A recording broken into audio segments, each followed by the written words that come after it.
I've been living in New York for a little over 2 years now, and one of my favorite things to do is help other people get the most out of their trip when they visit here. In this video, I'm going to be your personal tour guide on how to spend 3 days in New York City.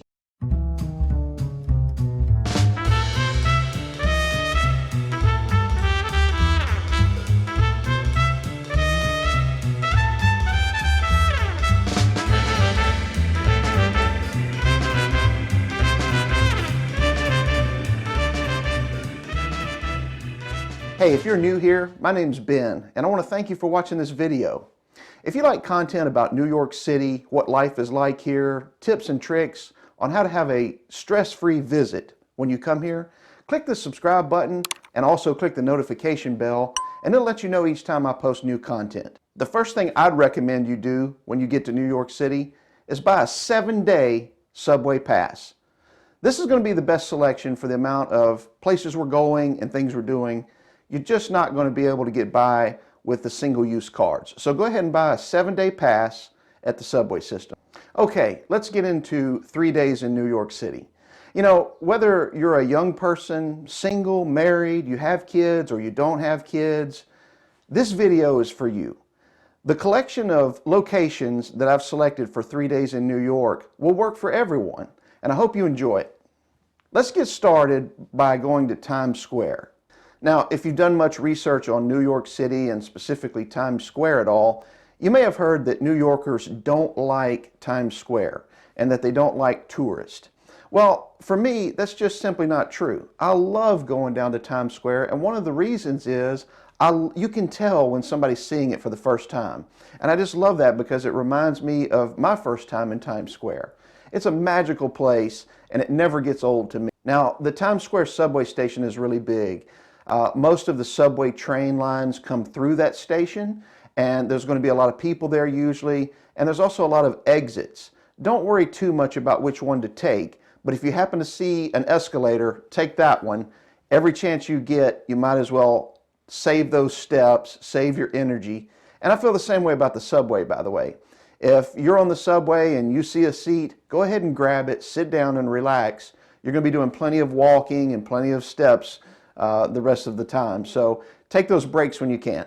Make your way down 7th or Broadway towards the red steps, and once you get there, climb to the top, turn around, and you'll see the famous New Year's Eve ball off in the distance on one of the buildings there. And we actually went to New Year's Eve in Times Square this past year and documented the entire process. It was about a 21-hour day. We had a lot of fun. It was well worth it. Probably wouldn't do it again.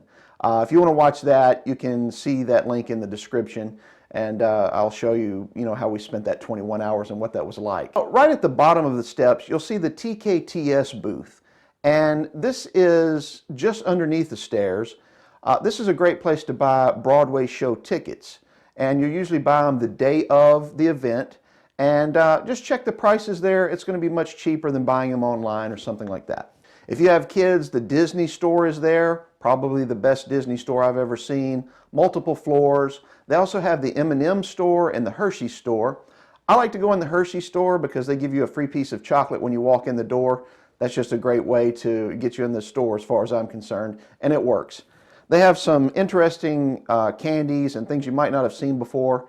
If you've got a specific type of M&M you like to buy, or a color or a specific kind of Hershey's candy, you'll find all that down there.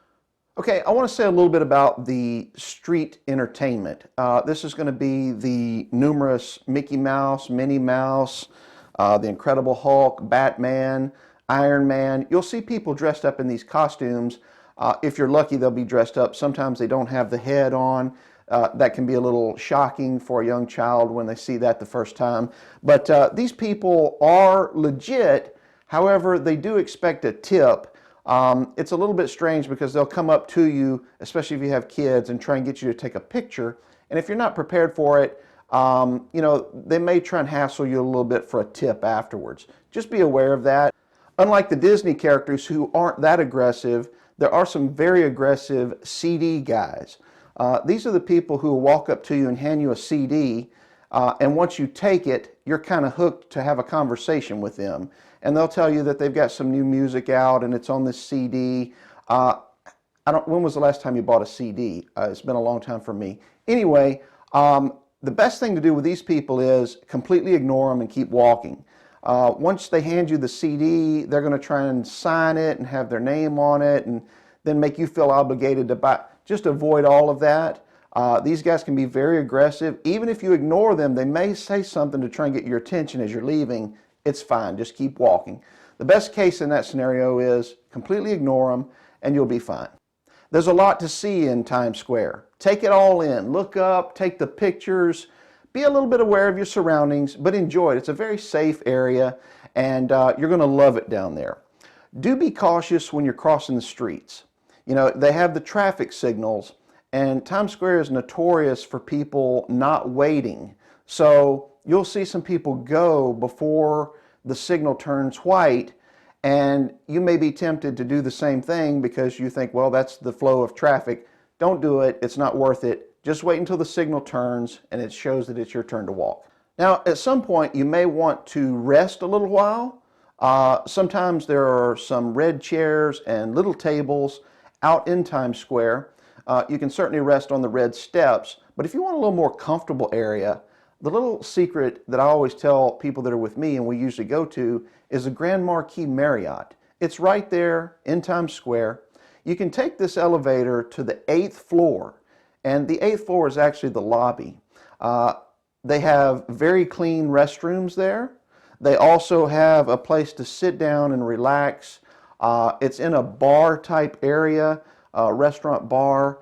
Most of the time, you don't have to order anything. You can just sit there and relax for a little bit, charge up your phone, kind of recharge your batteries, rest your feet for a few minutes before you get back out into Times Square. You know, when you come out of the Grand Marquis Marriott from taking a rest, one of the restaurants that you'll see there is Junior's Restaurant. Now, Junior's is famous for cheesecake, but they also have some really great burgers and other American type food. It looks like there may be a long wait when you get in there, but they have so many tables, it goes really fast. I've never waited longer than about 10 minutes to get a table. It's a little pricey, but it's worth it. The food is really good, and the service is pretty good as well. Be sure to try some cheesecake while you're there, and if you don't have time for dinner or you already ate and you just want dessert, you can go to their store next door, and it's more of a in-and-out spot where you can just grab the cheesecake. And there's places there to sit as well. There's a lot of places to buy souvenirs in New York, and Times Square is probably not the cheapest place to buy them. However, one of my favorite places to buy souvenirs is at this shop. It's called Grand Slam. They have everything in there, and the prices are reasonable. The quality seems to be a little bit better.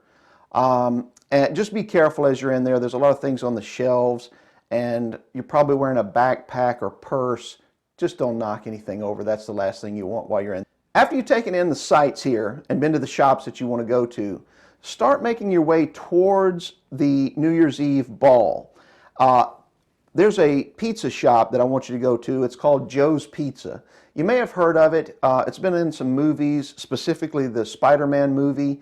And, you know, there's a lot of great places to eat pizza in New York. But Joe's is just one of those places that while you're in Times Square, you should stop by. It's one of my favorite pizza places in all of New York. You know, Joe's can get pretty busy, especially at late at night. So just be aware of that. You may not be able to sit down while you're in there. You may not even be able to get a table.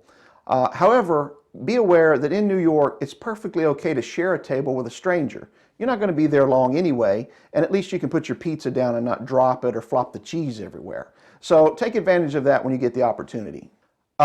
If you didn't go to the bathroom back at the Marriott when I mentioned that, don't worry, I've got you covered. There's another one coming up. The next stop on this tour is Bryant Park, and it's just a short walk from Joe's Pizza there in Times Square. There's no need to take the subway. In the summertime, Bryant Park is what you'd expect. A big grassy area.